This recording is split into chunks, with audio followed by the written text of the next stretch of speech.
I'm Suzanne Sibylla. I'm the owner of Sibylla and Associates, which is the premier leadership and employee development company. Overcome obstacles, reframe your reality, love life, and have growth goals.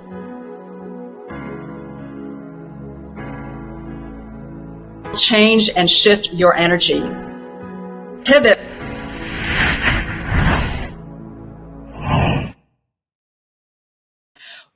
Welcome, everyone. I'm Suzanne Sibylla, your host of Pivot Now, where we bring on interesting, exciting, and dynamic guests who will share with us their tips, tricks, and life and business hacks to help you pivot in your life. I am so excited to bring this guest on our show. He is absolutely amazing, and you're going to love him. So let me tell you a little bit about him. So he is a clinical psychologist and has a background working with children, families, couples, and you name it, right? He actually has a company. It's called Pivot Counseling Center, which is so cool. I mean, I just love that. So welcome to our show, Tim Yan. Welcome, Tim. Woo! We're finally here. Thank you. We are finally here. So excited to finally do this with you. Oh, I know. It's so great to see you on the show and so great to have you as a guest. So thank you so much for being here. So we want to find out more about pivoting, making those life transitions and career transitions. So can you tell us a little bit more about that? Yeah, I gave it some thought in terms of times where I've made major pivots as well as helping other people do the pivoting. And if I had to oversimplify, I would say there's like two major traits or attributes that are vital to pivoting. The first one, which most people would agree with, is some level of discontent. You're just like not satisfied with whatever it may be. You're just not satisfied. And so that's half of the battle. And I'm sure you know a lot of complainers, people that are not happy with things. There's no shortage of that. But there's a second half to it that's just as important, if not more, which would be some level of humility. And humility in saying that, whatever way that I've been doing things, that's just not working. And I need to be open to other possibilities in doing things a different way. So I would say those two combination of discontent and a willingness and openness to change, that's the secret sauce for making pivots in your life. So then what would you say to someone that is feeling that way, feeling that sense of discontent, and doesn't know where to start or feels like they're stuck? Yeah. So the discontent is a feeling, or it's an emotion that we have, and discontent can come in so many varieties of feelings. It could be anywhere from feeling really depressed, you could be frustrated, you could be bored, right? There could be a variety of expressions of discontent. And in my book, Choose Better, the Optimal Decision-Making Framework, I really take a lot of time to help our readers and the people that I coach and counsel to put words behind the feeling, to understand the why. And I say that there is no such thing as a bad feeling. There's just probably uncomfortable feelings, but there's no such thing as a bad feeling in a sense that it serves some sort of benefit to you. It's trying to signal something really important to you.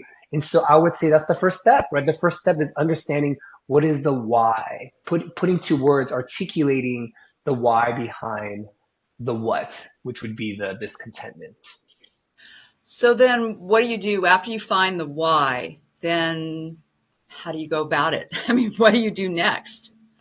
Sure. So that's a very broad question because depending on what the feeling is and what the why is, you would have a different strategy to address that particular why. So if, let's say, for example, you had a friend who gets hangry, they're just kind of in a bad mood. But if the reason why they're angry is because they're hungry, you would intervene by providing them food. But if they're angry because it's just poor time management and therefore they're just feeling this pressure of not being able to make it on time, then it would be talking about strategies to do better with time management? So it's a broad question, because that's why finding out the why is so crucial, because the strategy will change depending on what that why is.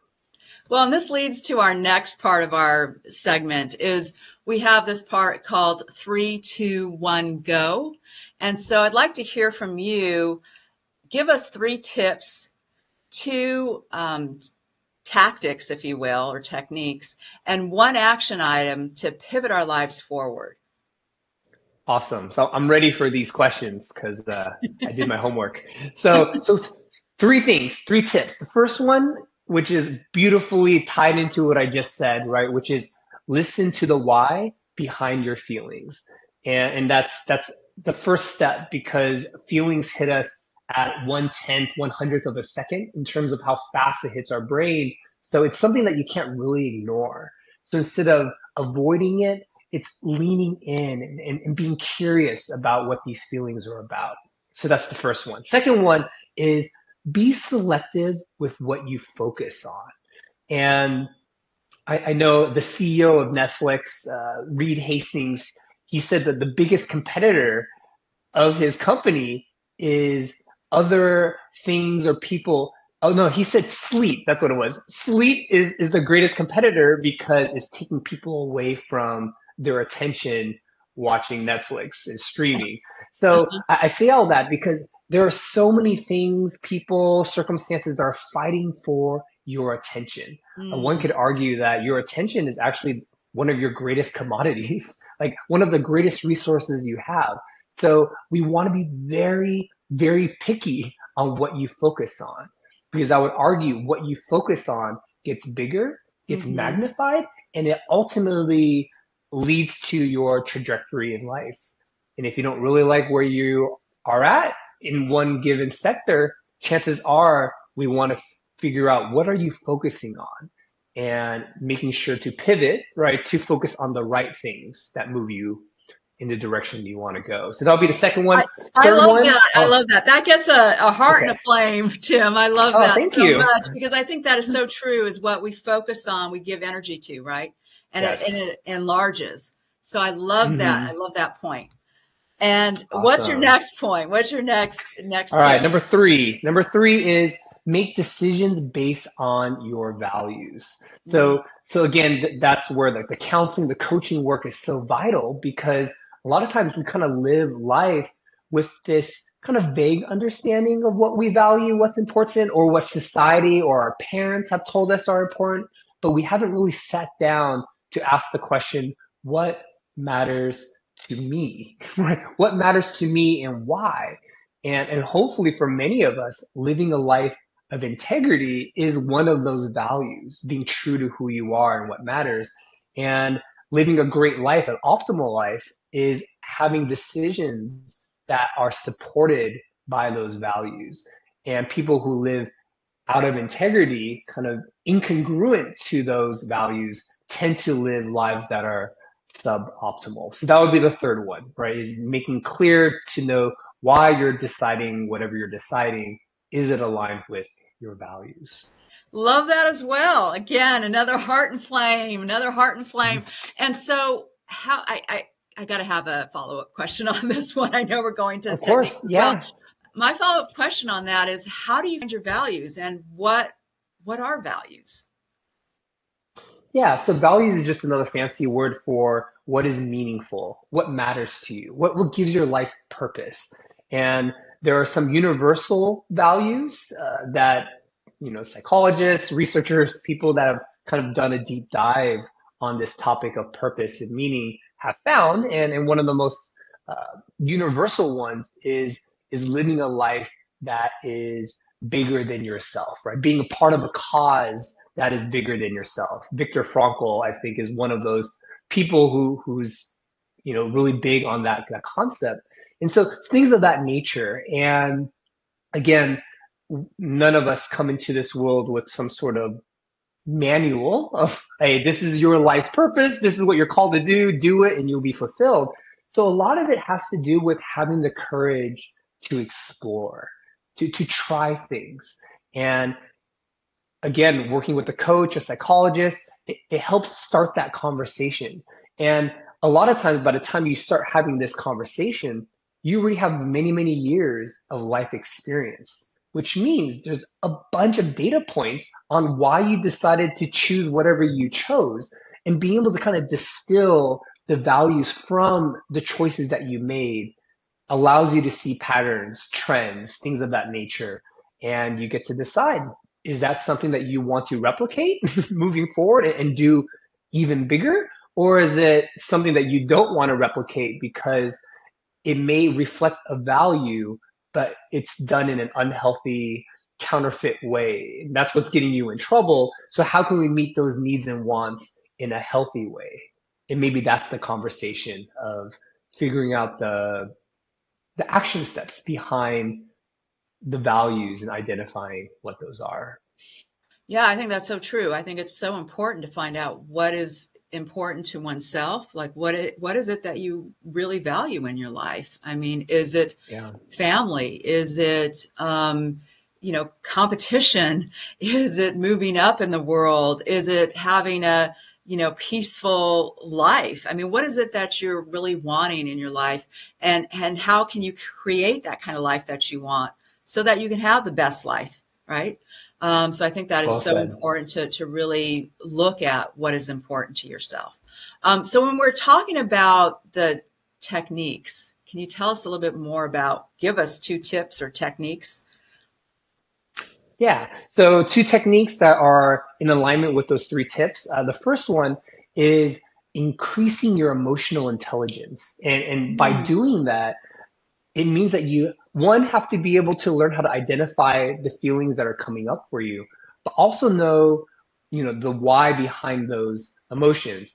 And thanks to the work of Dr. Paul Ekman and many people in kind of this emotion space, there are such things as universal emotions across cultures, across ages, demographics. And the big 7, I believe, is sad, mad, glad, fear, disgust, surprise, contempt. Those are kind of the universal 6 or 7. And each of them have a why, kind of like a function behind why those emotions exist. For example, right, anger has a lot to do with justice. If you think about the times that you've been angry, it's because something doesn't feel fair, something doesn't feel right, and that's why anger emerges. And so being able to ask that question, in this situation, what's unfair to me? Like what feels wrong to me? I think being able to ask the right questions in conjunction with the feelings gets you that much closer to the heart of what's really going on, which is the first pillar of my choose better framework. So that's the first one is get the lingo, figure out the why behind these emotions, and it's already there. The research is already there. It's taking the time to learn it. So that's the first one. The second one is going back to values, identifying your values. People call the passions test. I don't know if you ever heard that concept before. Yeah, the passions test, which is, again, this gets a little bit new agey perhaps, but this idea of like where is there more energy around certain things. So maybe for me, like gardening, it just doesn't do it for me. Like I have very little energy around that. I mean, I love the crops that come from gardening, but to actually go in and be with the soil and like it just, I don't have a lot of energy around that. But when it comes to leadership development, hearing people's stories, I just come alive. Like those are things that I really enjoy and I find meaningful. So just doing a passions test, kind of on an inventory of your life. Okay, maybe that's too broad. Maybe an inventory of your week. Think about your week and think about all the activities that you do and give yourself maybe a rating from 1 to 10, where 10 being like you have a lot of strong energy around this, 1 being no energy, it's just a chore. And I think just going through an inventory of where you have the most energy around certain activities, that could help you identify what those values may be. So it's just having a deeper conversation about those I things. love that. I love that technique actually, because I use that with my clients as well, and I call it energizers and drainers. So look There it at is. what energizes you, especially during the week. Like, is it, doing the administrative tasks? That really is a drainer for me, right? Yeah. Oh, yeah. What energizes me is talking to people, right? That really energizes me, or coaching others, or listening, like you said, to other people's stories, or leadership development. Those are things that energize me. So really looking at your whole list of items, like what is it that really gets you up in the morning? Like you're just so, wow, so gung-ho about, so passionate about. Those are your energizers. And you want to have that in your life, right? On a That's right. continuous basis. I remember Yes. someone said, because on Fridays, I have this thing where I call it Friday Fun Days. And so I take the day off actually on Fridays. I love it. And I do Good for things you. that are fun. I get together with friends. We go out for lunch. We go for a walk.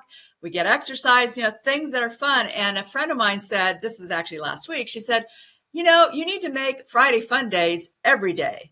And I said, yeah, that's a good idea. Yeah. I mean, it doesn't need to be like, the whole day, but something like 15 minutes or a half hour.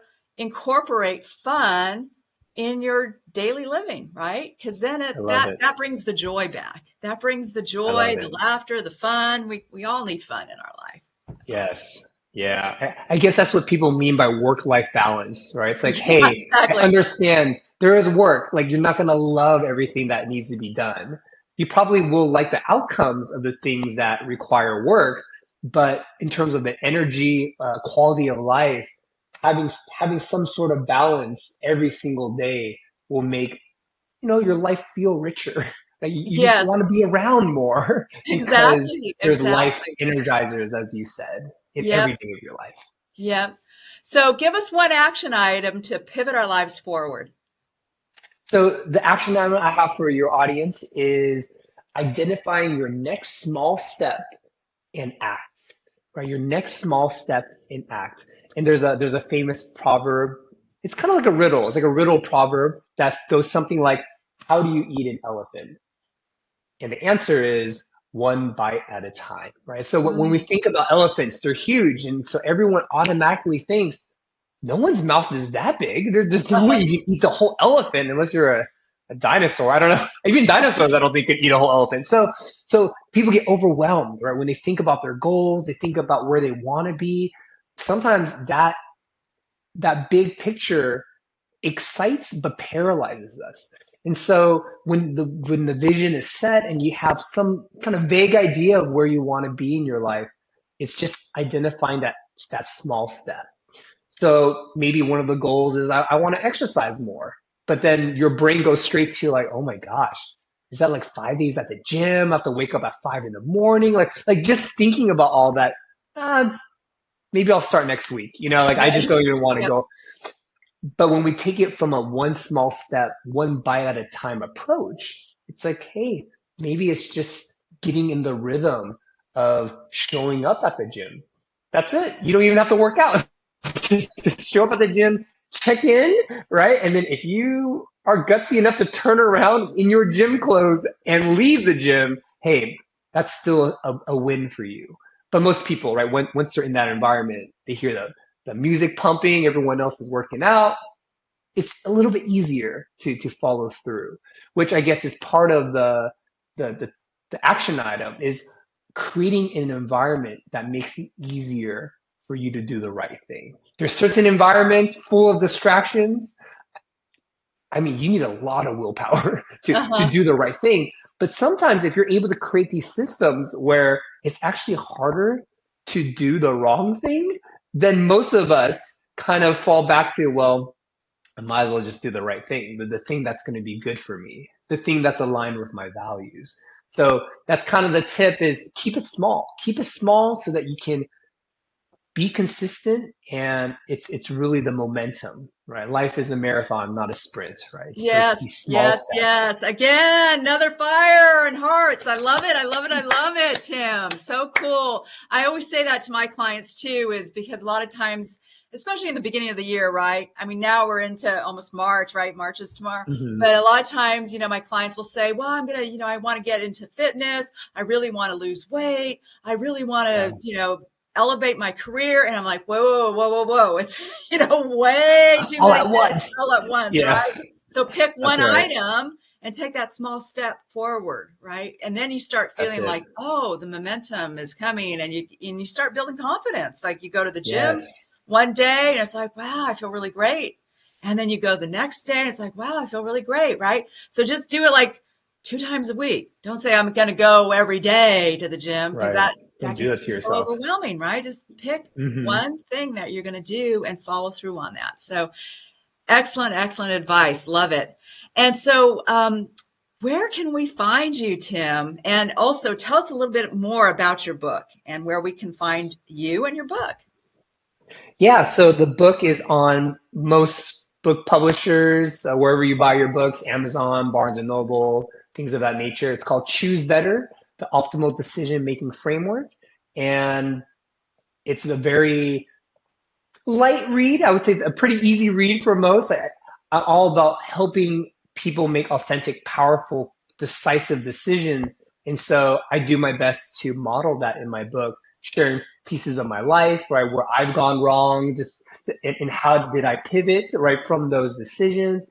But just creating a framework, right, just a framework of asking these simple 4 or 5 questions that I believe everyone can ask themselves that will get them much more laser focused on making great decisions. So you can pick that book up wherever books are sold. And in terms of finding me, I have 2 websites. The one I'm currently using is under my name, www.timyan.com. You can contact me, see all the cool things that we're doing in our company. But I also have a new website that's being launched that will be out very soon. So I'm just going to put it out to your audience. It's www.pivot-co.com. And so that one's going to be launched probably in the next few weeks. So yeah, either of those websites, you'll be able to find me, and all my social media links are on those websites. And we'll have all your social media links as well, after the show too, so people can connect with you. I love that your company is called Pivot Co. That's just so cool. It was meant to be. When we connected, I was like, we have to talk. We have to make this happen. Exactly. It's like I'm the pivot queen and you're the pivot king, I guess. There it is. Yes, we're all helping people pivot. That's exactly. Making that pivot. So that's so cool. Well, thanks so much for being on our show. We really greatly appreciate you and all the advice you've given us and all those tips and tricks and gold nuggets. We really appreciate you, Tim. You get a heart and fire. So thank you so much. And to all of our audience, we appreciate you. We're here every week, every Tuesday, 10 o'clock Pacific time, 1 o'clock Eastern time. Live life abundantly. Pivot now. Change and shift your energy. Pivot.